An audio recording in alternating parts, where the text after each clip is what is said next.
Software testing എന്ന് പറഞ്ഞിട്ടുണ്ടെങ്കിൽ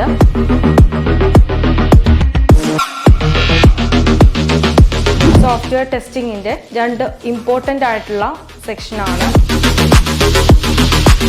different പർപ്പസിന് വേണ്ടിയിട്ട് ഇപ്പോൾ പെർഫോമൻസ് ടെസ്റ്റിംഗ് ചെയ്യണം എങ്കിൽ അവൈലബിൾ ആയിട്ടുള്ള അതിൻ്റേതായ ടൂൾസ് ഉണ്ട്. ഫോർ എക്സാമ്പിൾ, ഹായ് ഓൾ, എൻ്റെ പേര് ശുഭ, സോഫ്റ്റ്വെയർ ടെസ്റ്റിംഗ് ഫാക്കൽറ്റി ആണ്. ഇന്ന് നോക്കാൻ പോകുന്ന ഒരു ടോപ്പിക്ക് ഓട്ടോമേഷൻ ടെസ്റ്റിംഗ് എന്താണ് എന്നുള്ളതാണ്. അപ്പോൾ നമുക്ക് എല്ലാവർക്കും അറിയാം, സോഫ്റ്റ്വെയർ ടെസ്റ്റിംഗ് എന്നുള്ളൊരു കോൺസെപ്റ്റിന്റെ മെയിൻ പാർട്ടാണ് ഓട്ടോമേഷൻ ടെസ്റ്റിംഗ്. സോഫ്റ്റ്വെയർ ടെസ്റ്റിംഗ് എന്ന് പറഞ്ഞിട്ടുണ്ടെങ്കിൽ ഒരു സോഫ്റ്റ്വെയർ ഡെവലപ്മെന്റ് ചെയ്യുമ്പോൾ ഏറ്റവും ക്രൂഷ്യൽ ആയിട്ടുള്ള, ഏറ്റവും ഇമ്പോർട്ടൻ്റ് ആയിട്ടുള്ളൊരു പാർട്ടാണ്.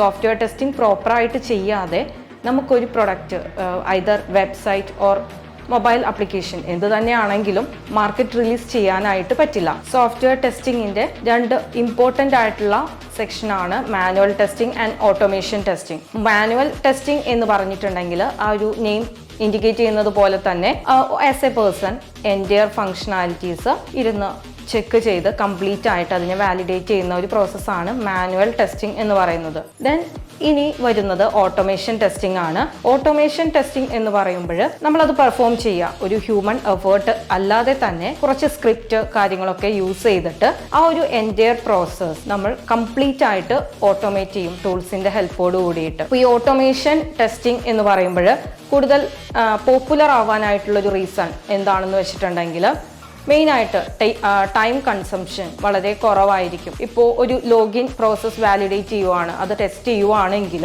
ഫോർ എക്സാമ്പിൾ ഒരു 100 യൂസർ നെയിം ആൻഡ് പാസ്വേഡ് ഉണ്ടെങ്കിൽ മാനുവൽ ടെസ്റ്റിംഗ് വരുമ്പോൾ ആ ഒരു 100 ഇൻപുട്ട് മാനുവലി ഒരു പേഴ്സൺ ഇരുന്നിട്ട് ലോഗിൻ പ്രോസസ്സ് വാലിഡേറ്റ് ചെയ്യുക എന്ന് പറഞ്ഞിട്ടുണ്ടെങ്കിൽ അത്രയും ടൈം കൺസ്യൂമിംഗ് ആണ്. ബട്ട് ഓട്ടോമേഷൻ ടെസ്റ്റിംഗിലേക്ക് വരുമ്പോൾ അതിൻ്റെ ഒരു ബാക്ക്ഗ്രൗണ്ടിൽ സ്ക്രിപ്റ്റ് റൈറ്റ് ചെയ്ത് അത് സെറ്റാക്കി കൊടുക്കും.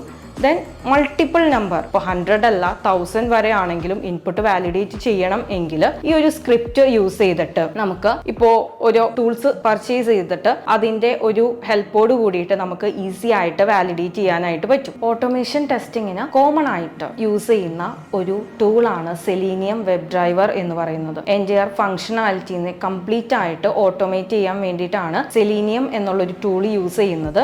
അത് ഇത്രയും പോപ്പുലർ ആവാനായിട്ടുള്ളൊരു റീസൺ എന്ന് പറഞ്ഞിട്ടുണ്ടെങ്കിൽ കംപ്ലീറ്റ്ലി ഓപ്പൺ സോഴ്സ് ആണ്. സെലീനിയം പോലെ തന്നെ ഡിഫറെൻറ്റ് പർപ്പസിന് വേണ്ടിയിട്ട് ഇപ്പോൾ പെർഫോമൻസ് ടെസ്റ്റിംഗ് ചെയ്യണം എങ്കിൽ അവൈലബിൾ ആയിട്ടുള്ള അതിൻ്റേതായ ടൂൾസ് ഉണ്ട്. For example JMeter. Similarly API testing perform ചെയ്യണം എങ്കിൽ അവൈലബിൾ ആയിട്ടുള്ള ഒരു ടൂളാണ് പോസ്റ്റ്മാൻ എന്ന് പറയുന്നത്. അങ്ങനെ ഓട്ടോമേഷൻ ടെസ്റ്റിംഗ് ചെയ്യാനായിട്ട് അറ്റ് പ്രസന്റ് ഓപ്പൺ സോഴ്സസ് ആയിട്ടുള്ള ഒരുപാട് ടൂൾസ് അവൈലബിൾ ആയിട്ടുണ്ട്. അതുകൂടാതെ എന്തിനാണ് ഓട്ടോമേഷൻ ചെയ്യുന്നത്, അതിൻ്റെ കൂടുതൽ ആയിട്ടുള്ള അഡ്വാൻറ്റേജ് എന്താണ് എന്ന് വെച്ചിട്ടുണ്ടെങ്കിൽ ഫസ്റ്റ് പോയിന്റ് നേരത്തെ ഡിസ്കസ് ചെയ്ത പോലെ ടൈം കൺസംഷൻ ഏറ്റവും കുറവായിരിക്കും.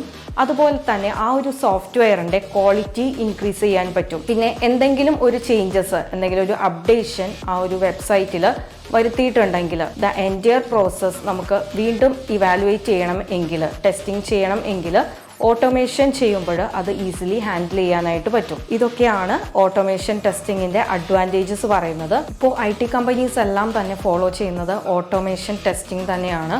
അത് എന്താണെന്ന് വെച്ചിട്ടുണ്ടെങ്കിൽ ആ ഒരു പ്രൊഡക്റ്റിൻ്റെ ക്വാളിറ്റി ഇംപ്രൂവ് ചെയ്യുക എന്നുള്ളൊരു എയിം തന്നെയാണ് അതിനുള്ളൊരു റീസൺ മെയിനായിട്ട്. അപ്പോൾ ഒരു കരിയർ ഗ്രോത്ത് ആഗ്രഹിക്കുന്നവരാണ് എങ്കിൽ എന്തായാലും ഓട്ടോമേഷൻ ടെസ്റ്റിംഗ് അറിഞ്ഞിരിക്കണം. അതിൻ്റെ ആ ഒരു സ്കോപ്പ് എന്ന് പറഞ്ഞിട്ടുണ്ടെങ്കിൽ ഡേ ബൈ ഡേ ഇൻക്രീസ് ചെയ്തുകൊണ്ടിരിക്കുകയാണ്. ഓട്ടോമേഷൻ ടെസ്റ്റിംഗ് എന്നതിനെക്കുറിച്ച് ഒരു ജസ്റ്റ് ഇൻട്രൊഡക്ഷൻ മാത്രമാണ് ഇപ്പോൾ പറഞ്ഞത്.